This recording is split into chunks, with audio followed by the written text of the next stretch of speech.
네, 오늘은 하나님이 기뻐하시는 삶이라는 제목의 말씀을 우리가 함께 나누려 합니다.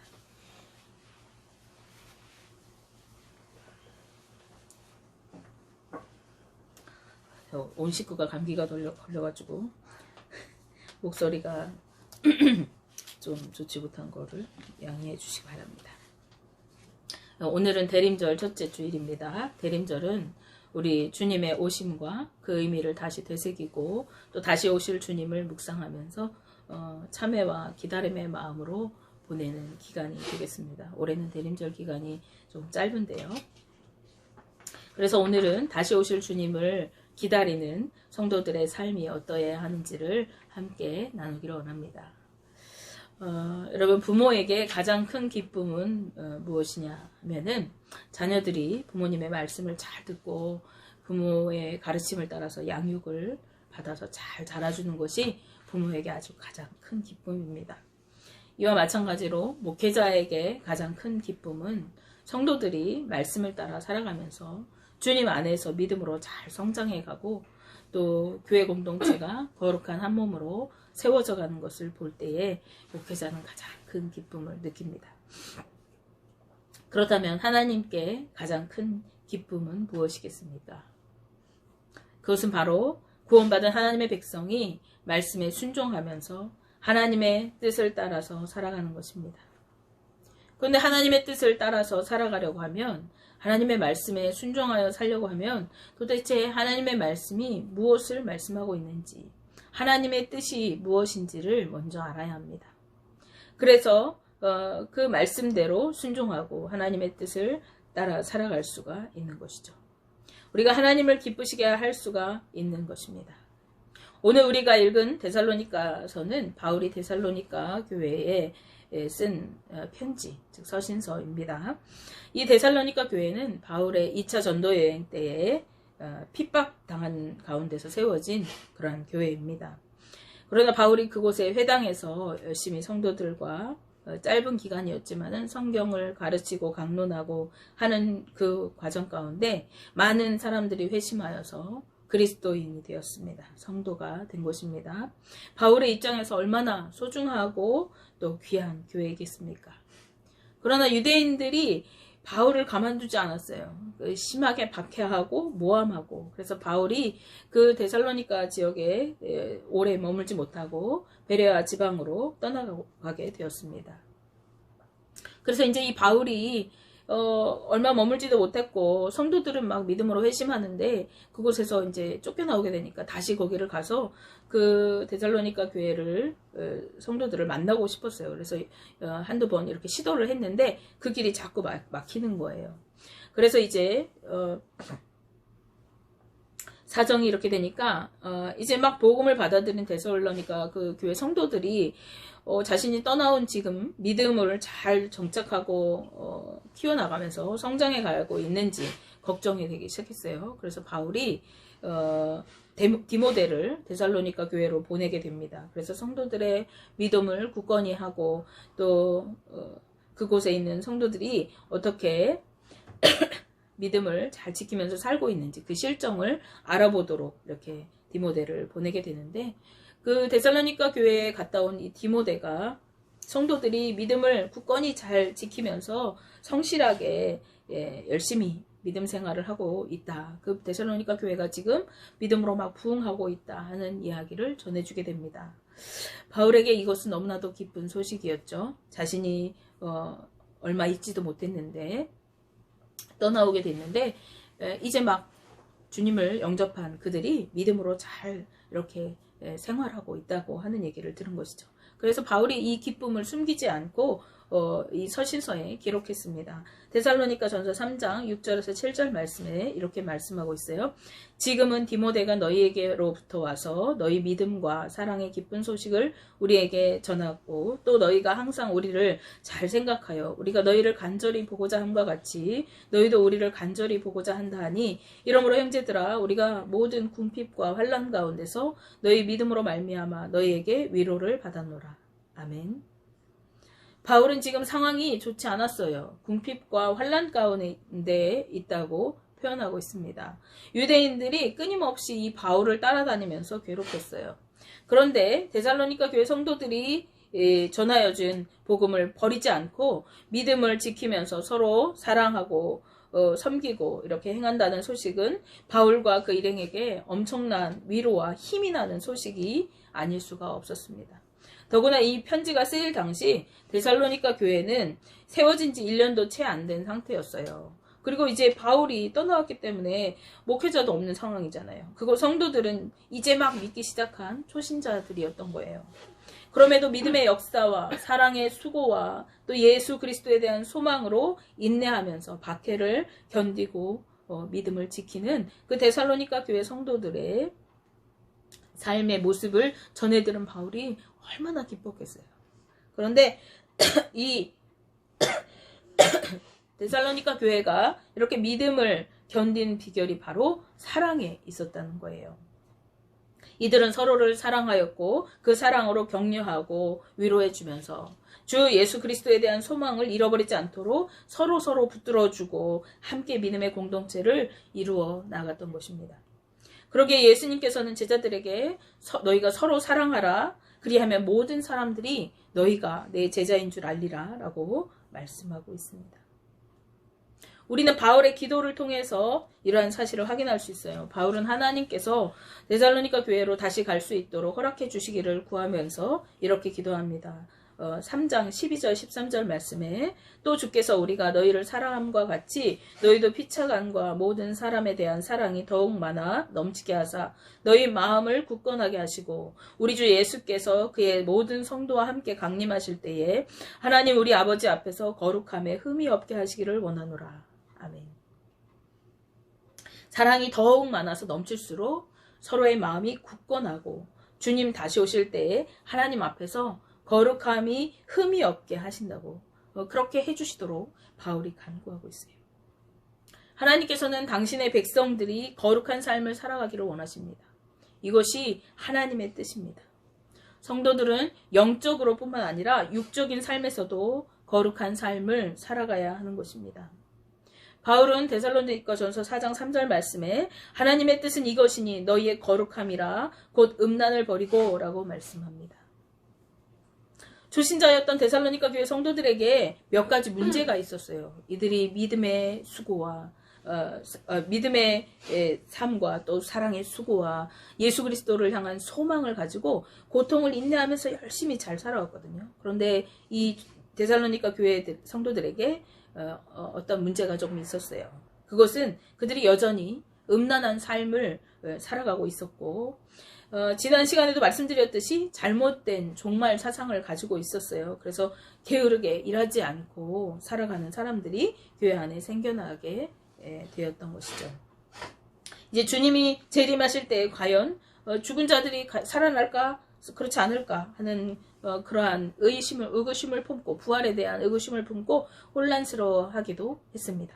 이렇게 데살로니가 교회 성도들이 혼란한 종말론 속에서 잘못된 삶의 태도와 음란한 삶을 살고 있는 것이죠. 데살로니가 지방은 어떤 곳이냐? 이 데살로니가는 당시 그리스에서 아테네 다음으로 아주 큰 도시였다고 합니다.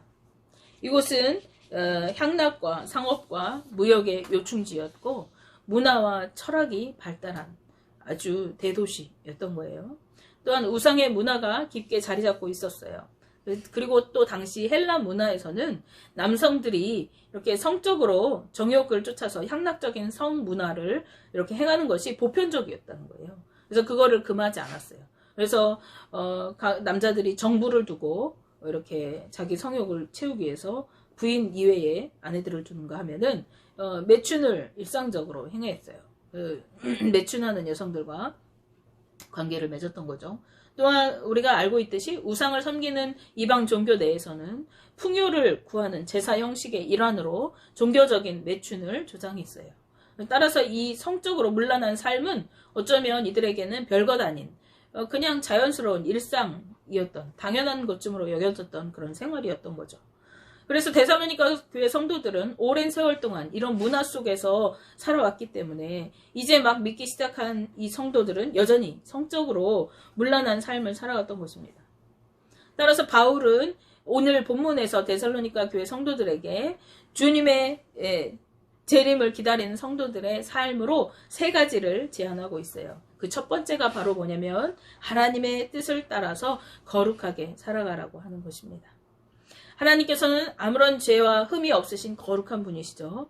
그리고 그 하나님은 당신의 거룩한 백성들, 하나님의 성도들이 또한 거룩하게 살기를 원하십니다. 따라서 레위기 11장 44절 말씀에서 내가 거룩하니 너희도 거룩하라고 말씀하셨어요. 그런데 성도들이 착각하기 쉬운 것이 우리가 거룩하게 살아야 되는구나 이렇게 얘기할 때 영적인 거룩함만을 말씀하는 것으로 오해할 때가 있어요. 그래서 우리가 우상을 섬기지 않고 하나님만 섬겨야지, 영적으로 하나님을 바라봐야지, 이런 것은 잘 알고 있거든요. 그런데 영혼과 함께 육체도 거룩하고 성결하게 보존되어져야 한다는 것을 우리가 잘 생각하지 않아요. 베드로전서 1장 15절 말씀에서 베드로가 이렇게 얘기합니다. 오직 너희를 부르신 거룩한 이처럼 너희도 모든 행실에 거룩한 자가 되라. 아멘. 우리가 거룩한 하나님의 부름을 받은 성도로서 우리는 모든 영적인 부분에서 하나님만 바라보며 거룩하게 살아야 되지만 우리가 살아가는 모든 행실에서 또한 거룩한 자가 되어야 한다는 거예요. 따라서 영적으로 거룩하고 음란에서 이방신들을 따라 섬기지 말아야 할 것은 물론이고 육적으로도 삶에서 음란한 문화를 버리고 자신의 어떤 성적인 욕구를 따라서 사는 것이 아니라 자신의 아내를 거룩함과 존귀함으로 대하면서 성적으로 구별된 삶을 살아가라고 오늘 본문에서 말씀하고 있습니다. 성적 문제는 어떤 사회와 그 문화 속에 도덕적인 수준을 가늠하는 척도가 됩니다. 따라서 이렇게 너희가 거룩하게 살아라, 음란을 버리라 라고 하는 이 말씀은 너희가 도덕적인 성결을 살아라 하는 거예요. 도덕적으로 거룩하게 살아라 하는 것과 직관이 됩니다. 성경은 인간이 본성이 타락하고 또 죄를 짓게 될 때에 그 부패하는 그 인간의 본성을 따라서 성적인 부정과 타락으로 연결되어 나타나는 것을 우리에게 말씀하고 있어요. 로마서 1장 24절 말씀에 그러므로 하나님께서 그들을 마음의 정욕대로 더러움에 내버려 두사 그들의 몸을 서로 욕되게 하게 하셨으니 라고 말씀합니다. 즉 마음이 부패하여서 정욕을 따라서 살아갈 때에 우리 욕구대로만 살아갈 때에 그때 우리는 어떻게 한다? 몸도 더럽히고 욕되게 한다고 하는 것입니다. 따라서 성도는 영적인 거룩함뿐만 아니라 육적이고 도덕적인 삶도 거룩하고 성결한 삶으로 세상과 구별되게 살아가야 한다는 것입니다. 바울은요, 이것이 하나님의 뜻이라고 말씀합니다. 왜냐하면 하나님은 우리를 거룩하게 하시려고 부르셨기 때문이라고 말씀하고 있어요. 따라서 우리가 거룩하게 살지 않고 막 내 멋대로 내 욕구대로 막 살아가는 것은 하나님을 저버리는 삶인 것이죠. 하나님의 뜻에 위배되는 삶을 사는 것입니다. 다음으로 바울이 주의 재림을 기다리는 성도들로서 어떻게 살아야 하는가, 그 두 번째는 서로 사랑하라고 하는 것입니다. 지금까지 해왔던 것처럼 형제를 사랑하고 섬기되 더욱 그렇게 하라고 말씀합니다. 그 이유는 성도들이 서로 사랑으로 섬길 때에 흔들리지 않는 마음으로 믿음을 지키게 되고 주님이 다시 오실 때에 거룩함이 흠이 없게 되기 때문에 그렇습니다. 믿음으로 하나 되고 거룩하고 온전한 하나님의 자녀들로 한 몸을 이루는 교회 공동체로 살아가는 것입니다. 그래서 그 교회는 성도들 간에 서로 사랑으로 섬겨주고 또 격려하고 위로하고 그러면서 함께 지어져 가는 것이죠. 마지막으로 주의 재림을 기다리는 성도들의 삶에 또 한 가지를 얘기하는데 그것은 뭐냐면 부지런하고 성실하게 자기 일을 감당하라는 것입니다. 그렇게 함으로써 외인에 대해서 단정히 행하고, 즉 외부 사람들이 보기에 단정하고 깔끔하게 보이도록 하라는 것이고, 또 교회 가운데에서 궁핍함이 없게 하라고 말씀합니다. 데살로니가전서 4장 11절 12절 말씀에 또 너희에게 명한 것 같이 조용히 자기 일을 하고 너희 손으로 일하기를 힘쓰라. 이는 외인에 대하여 단정히 행하고 또한 아무 궁핍함이 없게 하려 함이라 라고 말씀합니다. 우리가 지난 설교에서 초대교회 내에서 몇몇 사람들이 일하지 않아도 잘 살아갈 수 있다고 말씀드렸죠. 그 구조상 그렇다고 했습니다. 서로 물건을 통용하고 또 어려운 형제들을 돌보고 필요를 채워주고 이러한 공동체 생활이 이루어졌기 때문에 몇몇 사람들이 일을 하지 않아도 그 안에서 그 혜택을 누리면서 살아갈 수 있었어요. 그러나 그것은 하나님 보시기에 옳지 못한 모습이라고 했습니다. 내가 내 몫을 일하지 않고 교회가 공급해주는 혜택만 누리는 것은 나를 대신해서 내가 해야 할 그 일을 다른 사람이 대신하도록 하는 것이고, 이러한 삶은 형제를 사랑하지 않는 삶인 것입니다. 더군다나 교회 공동체가 예수 그리스도를 믿는다고 하면서 매일 일도 하지 않고 빈둥빈둥거리면서 게으르게 살고, 그래서 이제 일하지 않으니까 궁색하고 초라한 생활을 하는 것이 믿지 않는 사람들에게 본이 되지 못하는 삶인 것이고, 또 성도들은 세상에 본이 되어야 하는 사람들로 살아야 하는데, 그 사람들이 볼 때에 예수 믿는 사람들 별것 없구나, 그들에게 믿음의 기회를 빼앗는 그러한 역할을 하게 되는 거죠. 그리고 내가 일하지 않으므로 교회 내에 궁핍함이 흐르게 되는 거죠. 그렇기 때문에 이것은 하나님의 자녀들의 온전한 삶이라고 할 수가 없었어요. 성도들은 어떤 사람들이에요? 성도들은 세상에 본이 되어야 하는 사람들이에요. 세상에서 빛으로 돋보이면서 빛의 열매들을, 의의 열매를 맺으며 살아가야 하는 사람들입니다. 성도는 또한 소금처럼 세상에 맛을 내며 살아가는 사람들이에요. 천국의 소망을 품고 주어진 삶에서 성실히 살면서 이 세상에, 살맛 나는 세상을 만들어가야 하는 사람들이 바로 우리 성도들인 것이죠. 그리고 우리 주님 다시 오실 때 거룩하고 흠이 없는 그러한 하나님의 자녀들로서 주님께 잘했다 칭찬 들으면서 영원한 천국을 누릴 자들이 바로 하나님의 자녀들인 우리 성도들입니다. 따라서 주님의 재림을 기다리는 사람들은 영적으로 깨어서 늘 기도하고, 또 세상의 이방신들을 따를 것이 아니라 오직 여호와 하나님만을 섬기면서 영적으로 거룩한 삶을 살아가야 합니다. 근데 그것에서 그치면 안 돼요. 육적으로도 구별되고 거룩한 삶을 살아가면서 정욕을 따라 음란하게 살아갈 것이 아니라 모든 음란하고 문란한 삶을 버리고 정결하고 구별된 삶을 살아가야 하는 것이죠. 또한 형제를 사랑하고 섬기면서 서로 권면과 위로와 칭찬을 통해 믿음을 세워주고 거룩한 한 몸으로 지어져 가야 하는 것입니다. 그런가 하면 서로를 섬기고 아끼는 마음으로 살아갈 때 내게 주어진 삶을 성실히 감당하여 살아가고 다른 사람에게 나의 멍에를 매지 않도록 하는 것이고, 자신에게 주어진 삶을 부지런하고 성실하게 살아가면서 세상에 본을 보이는 삶을 살아가야 하는 것입니다. 우리가 이렇게 살아갈 때 육신을 입고 살아가는 이 땅의 삶에서 서로가 화목하게 되고 선한 행실로 서로를 대하면서 살아가게 됩니다. 그리고 주님 안에서 항상 기뻐하고 모든 일에 감사한 삶을 살아가게 되는 것이죠. 또한 영적으로는 늘 깨어 기도하고 성령을 따라 살아가면서 구별된 거룩한 삶을 살게 되는 것입니다. 이것이 하나님께서 원하시는 성도들의 삶인 것이에요. 하나님은 성도로서 우리가 그분의 안에서 기쁘고 즐거워하면서 서로 화목하게 살아가는 거룩한 교회 공동체로 지어져 가고 세상에 그러한 삶으로 본을 보이기를 원하십니다. 왜냐하면 교회는요, 천국의 모형이기 때문에 그래요. 따라서 교회에는 천국의 삶을 연습하고 훈련하면서 살아갈 수 있도록 함께 성장하고 세상 가운데서 구별된 하나님 나라 백성들의 삶을 드러내며 살아가야 하는 것입니다. 우리가 이런 삶을 살아갈 때 하나님의 뜻을 이루는 삶을 살아가는 것이고 주님이 기뻐하시는 삶을 사는 것입니다. 우리의 삶이 하나님의 나라를 선포하고 하나님 백성으로서의 구별된 삶으로 세상 가운데 빛으로 드러나고 세상 가운데 이 완악하고 음란한 세상 가운데 소금처럼 맛을 내면서 그래도 세상은 살만하구나.